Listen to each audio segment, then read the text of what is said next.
Hey everyone, welcome back to FSi DFS. Looking at the night slate on Wednesday here, May 15th. If you're looking for the early slate, it's like a 6-game classic. Mega Ruler has that covered on a separate video on our channel, so go ahead, check that one out. We got a couple hours here before lock. But for now, this 7-game one, and it's pretty ugly. There's a lot of solid pitchers for sure, but I don't know, when you take into account to matchups and just everything else and what bats are going to be available, it's kind of gross. There's not one pitcher where I'm like, yes, we need to have this guy, or you need to have this guy in your lineup.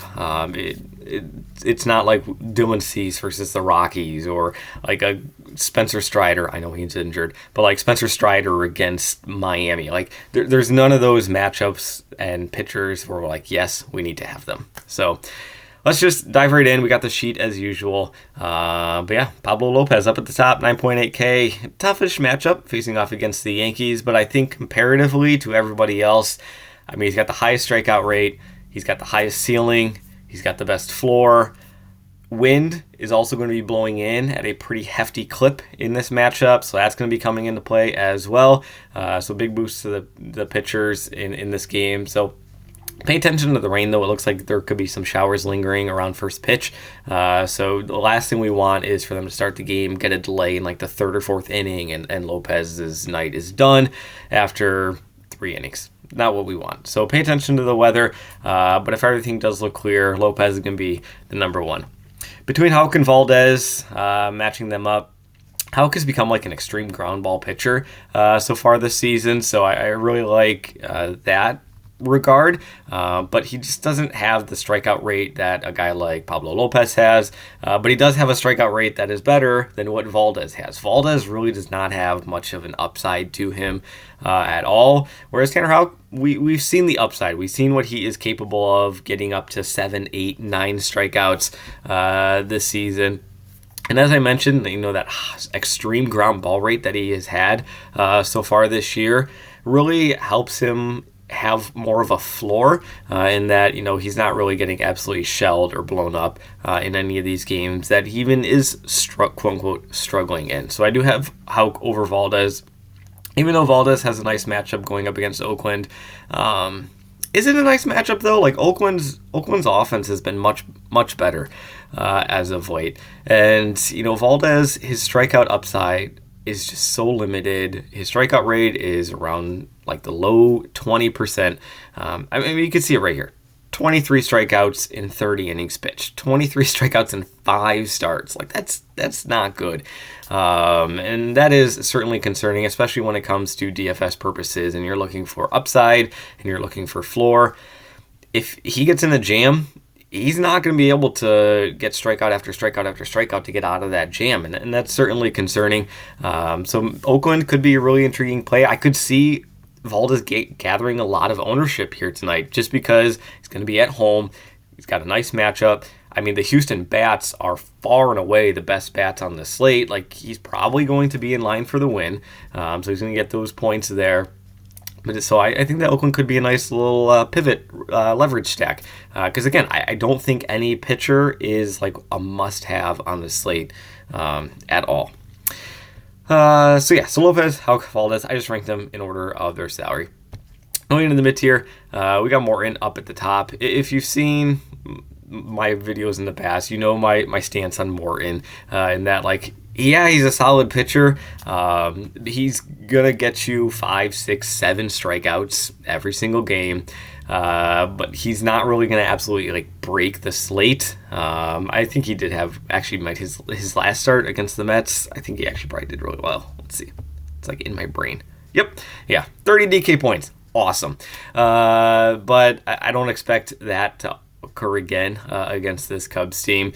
But yeah, I mean, you can kind of see right here. He goes 5, 6, 7 strikeouts every single start. He's going to give you a nice floor. He's not going to absolutely break the slate by any means. So, but comparatively to everybody else, I think he's fine, especially with the floor that he can provide. Logan Webb, just a brutally tough matchup going up against the Dodgers here, but he is an extreme ground ball pitcher, so he can limit some damage.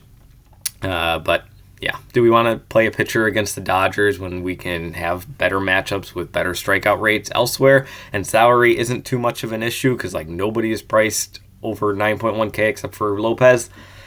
I don't know. Limited interest in Webb. So I'm going to put Lance Lynn ahead of him here. Lynn, he's a workhorse. We know this by now. The Angels, like Lynn really struggles against left-handed bats. And what do the Angels not have? Left-handed bats. Like if you look at this Angels lineup, and like who their power guys are, they just don't have lefties. Like Ward, right-handed bat. Hoppy, right-handed bat. Odell, right-handed bat. Like Pilar, right-handed bat. Like Chenul is the first guy that you get to that's a lefty who could maybe potentially bring any sort of power and threat to him. So I actually do like Lynn over Webb in that regard. And then Stroman's just kind of rounding thing out. In terms of the cheap tier, Yarbrough, I'll start with Yarbrough. We'll work from the bottom up. Yarbrough, I don't know how far into the game Yarbrough is going to go. This Dodgers Yarbrough starts, I don't trust. I don't know how deep he's going to go. Maybe he only gets like 60 innings. Let me pull him. 60 innings. Oh, can you imagine if he went 60 innings? But Yarbrough, like he's dirt cheap. 5.2K, pitching in a pitcher's park. I don't know how far he's going to go into this game. You can see what he's been doing as an opener. He has gotten up to 54, 58, 55. He hit 75 earlier on this year against the same San Francisco team. I don't know. Like, it's so tempting given the price tag. Because, like, you can jam him in, and you can get a whole lot of Houston bats and Texas bats who are going to be focusing on a lot. But at the same time, if he only goes 2, 3... maybe 4 innings. If he has one bad inning, like he's done. He's only going to get 4 DK points, and who cares how much he's priced. So he's going to be a really interesting play just because I don't know how far he's going to go into the game.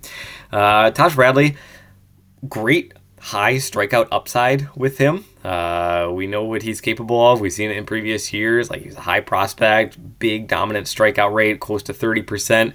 But at the same time, he allows a lot of fly balls. He allows a lot of hard contact. And as a right-handed pitcher, he's got a tough matchup facing against a very lefty-heavy Boston lineup. So I do have some hesitation with him there. I could see him being a popular tournament play just because of the high strikeout upside that he has, but I also think that Boston could be a really intriguing tournament play in terms of the bats, because people probably won't want to be targeting against Bradley. But we'll talk about that in a little bit. But I think Gray is going to be my favorite in the cheap tier here. Going up against Cleveland. Cleveland, we know this by now. They're not a team. They're not an offense that's just going to be hitting home run after home run after home run. They're going to, death by 1,000 paper cuts, I guess. They're going to hit singles and doubles. They're going to steal bases. It's just what they do. But Gray, he's been really consistent so far over the course of the season. I like the strikeout rate that he does have. Like, he's got a better strikeout rate than a guy like Framber Valdez. And he's just very consistent. He's very efficient as well. You can see he's going 7-8 innings at times and still keeping it around 95 to 100 pitches. So he's very efficient with what he does. I like the matchup here, and I'm going to be having him as my favorite cheap play. But again, all this to say, I don't think there's one pitcher that you must have. There's a lot of good, solid options, but nobody where I'm like, yes, we need to have them. Going into the bats, Houston, far and away, best matchup going up against Brooks here. Brooks is a journeyman minor leaguer. He's an older pitcher as well. He's struggling in the minors, so I think that this Houston lineup should have no issue taking advantage of that. It doesn't matter, lefty, righty, both sides of the plate. I'm going to have interest in here. Bregman, he's been swinging the bat quite a bit lately. You can see he's got 3 home runs in his past 2 games. So it's finally come alive, maybe, after a really slow start to the season. Maybe he's finally seeing the pop in his bat that we were kind of expecting. So 4.2K there. Obviously, Tucker and Alvarez are going to be in. And Houston, not that expensive. I feel like over the course of the years, we've come to expect, like, these guys are just impossible to jam into your lineup because of their pricing, but only 3 guys priced above 4.4K. Much more affordable now. Great matchup. They're far and away the number 1 offense on the slate. Texas is another team that I'm going to have a whole lot of interest in. Carrasco, very even splits pitcher, so it doesn't matter lefty or righty. Like Garcia or Seager, doesn't matter. Going to have interest in both sides of the plate just because Carrasco does struggle so much with both sides. Garcia, probably be obviously my first guy into your lineup, but I don't mind Lowe at his price tag of 4.3K. Jonah Heim's been swinging a nice bat as of late as well. Grossman, he could be a cheap guy, 3.2K. Let's see. Yeah, nobody else I'm getting super jazzed about on Texas. Definitely going to be keeping it up here towards the top, but I don't think it's going to be too much of an issue.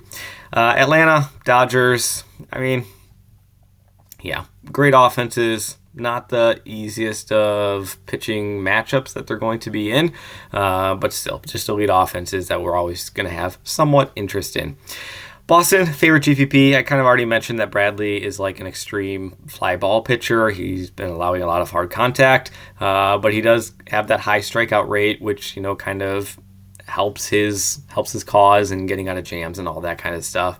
But I think that, with Boston and how affordable they can be, and just with the amount of like left-handed bats that they do have in their lineup, I'm going to have a lot of interest all around in Boston in terms of GPP. Abreu, Devers, Duran, they're going to be highlighting it there. But even O'Neill, even in a righty-righty matchup, I'm not too concerned about that, just with the launch angles that he does have, getting the ball up and essentially out of the park. 5.8K, I could see maybe causing some concern for some people, but if you're doing a big stack for Boston, I think he's got to be in there. And then St. Louis, I put them in GPP.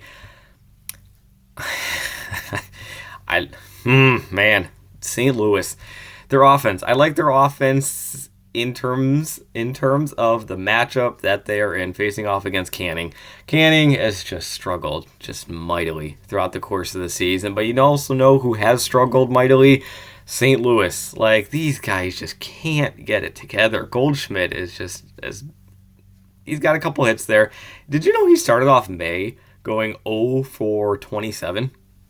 Just a disastrous streak. But in LA, St. Louis has finally started to come around. They got 17 runs in their 2 games out in LA here, but I don't trust them just yet. I mean, this offense has really been struggling, but still, they have the very affordable, cheap guys, and even if you want to go with some one-offs here, or even like 1 to 2 guys that you're looking for some value, I would totally understand that. Goldschmidt, he's cheap and underpriced just because of how much struggle he has had throughout the course of the season. But Donovan, Gorman, Burleson, it could be a nice cheap guy that you can go to. Carpenter as well. Really, I mean, there's a lot of nice cheap options facing off against a really bad pitcher. But man, St. Louis has burned a lot of people throughout the course of the year, so they're going to be GPP at best. Over into the cheap, I do have LA kind of. They're second, because like I said, like against Lance Lynn, who struggles against lefties, the Angels just don't have a lot of lefties to be scared about. So we are going to go with Minnesota as the cheap, and even that is kind of iffy, because again, if you recall, I mentioned this is like a weather game that we do have to be paying attention to. Looks like there could be some strong winds blowing in, so that's obviously going to lower some things, but offensive potential compared to price point, I still think that Minnesota is just too cheap all around. They're a balanced team, like a bunch of guys in the high 3, low 4K range in terms of salary. But I think overall, they're too cheap. They're too cheap. But yeah, again, all this to say, not a lot of pitching that I'm like, or there's no pitching where I'm like, yes, you need to have this guy. Bats, Houston, far and away, number 1 team. Texas, number 2 team. And I feel like it's another big gap after that. It's ugly. Play light on this slate. I'm going to be playing super light on this slate just because, I don't know. I just don't got a good feeling. I don't got a good feeling about this one. But this is where I see the slate shaking down. So thanks for watching. Really do appreciate it. Good luck in all of your contests today, this afternoon, and tonight. And we'll see you in the next video.